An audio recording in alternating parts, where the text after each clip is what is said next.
नमस्कार, Madhuraj cook and क्रिएशनमध्ये तुमचं मनापासून स्वागत आहे. माझ्या गेल्या वर्षीच्या पापडाच्या व्हिडिओला भरभरून प्रतिसाद दिला मैत्रिणींनी. तर यावर्षी पण हा व्हिडिओ तुमच्यासाठी मी घेऊन आलेली आहे. मी पापड जे केलेले ते गेल्या महिन्यातच केलेले होते. आणि काय इतक्या लवकर करते हे गेल्या वर्षीच्या व्हिडिओमध्ये पण सांगितलेलं आहे आणि आत्ता पण सांगते. रोजच्या जेवणाची चव वाढवण्यासाठी किंवा उन्हाळ्यात जेवताना हे लागतेच. जसे वेगवेगळे लोणचे, पापड, कोशिंबीर, चटण्या लागतात. तर आपण दरवर्षी पापड करतोच. हे पापड मळायचे कसे? कुठल्यामुळे काय फायदा होतो? मळलेलं पीठ 5-6 तास तरी भिजलेलं पाहिजे. त्याच्या गोळ्या कशा करायच्या, लाट्या कशा करायच्या, तेल किती वापरायचं हे सांगते. कुटणे खूप महत्त्वाचे. पापड वाळवताना ते वाकडे होऊ नये म्हणून किंवा काट चिरू नये म्हणून कशी काळजी घ्यायची याच्या ट्रिक ज्या आहेत ते मी या व्हिडिओमध्ये सांगितलेले आहेत.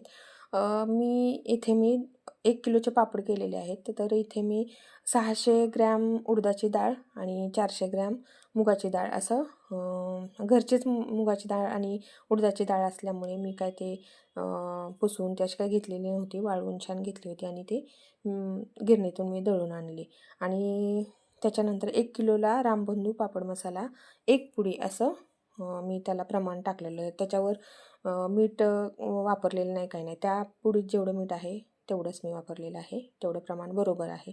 त्याच्यानंतर मी एक दुसरं सांगते, की पापड मी मळताना पापडाचं पीठ मळताना मी कधीच गरम पाणी करत नाही. मी थंड पाण्यातच मळत असते. कारण बऱ्याच जणी गरम पाणी करून मळतात. पण मी थंड पाण्यातच मळत असते. असे छान मी कुटून घेतलेलं आहे. कुटल्यामुळे त्याला खुसखुशीत पणा येतो. तोंडात पापड टाकला तरी ते असे एकदम खुसखुशीत होतात. आपल्याला जिभेवर ठेवला तरी ते विरघळतो.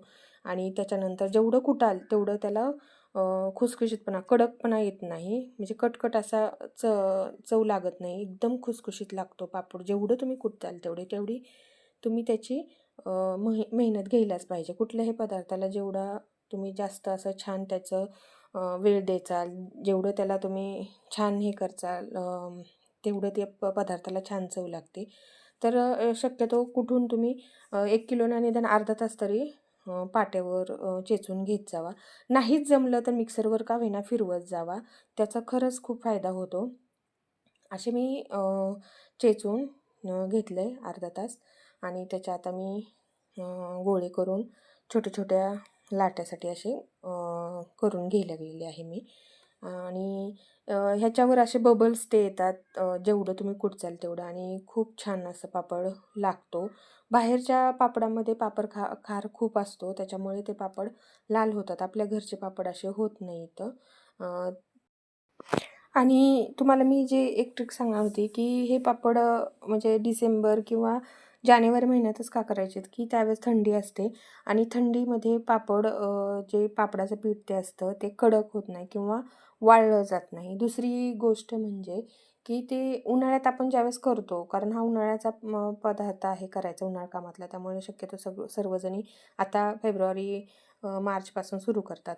पण त्यावेळेस त्या लाट्या वाळल्या जातात. त्यामुळे ते जे काठ असतात ते चिरले जातात. ही एक ट्रिक आहे, की तुम्ही ज्यावेळेस थंडीच्या दिवसात करता त्यावेळेस ते काठ चिरत नाही तर एकदम छान पापड होतात. मऊ एकदम छान प्लेन पापड होतात आणि उन्हाळ्यात ते कडक होतात.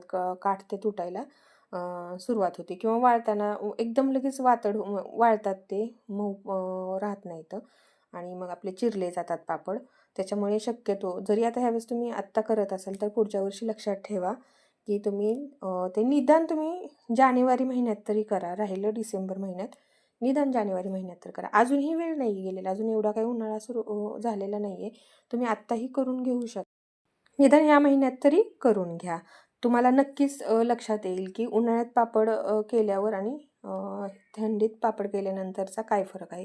असे मी आता लाटून छान पापड ज्यावेळेस मी गोळ्या केल्या होत्या पापडासाठी ते एकसारख्या होण्यासाठी एकतर दोऱ्याने तुम्ही त्याचे बरोबर गोळ्या करा किंवा उलटण्याने चाकूने तुम्ही बरोबर माप घेऊन करा.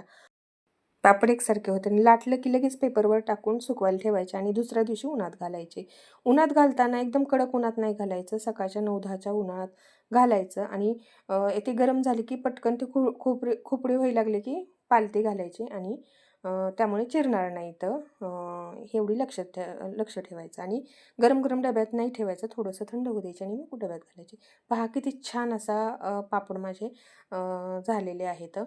हे मी वाळल्यानंतरचे मी पापड तळून नाहीत दाखवलेले. पहिल्या दिवशी ज्या दिवशी पापड लाटून झाले म्हणजे ते थोडेसे वलसरच होते त्यावेळेसचे, तरी एवढे फुलते येतं आणि छान खुसखुशीत झाले. त्याच्यावर छान बबल्स पण आलेले आहेत.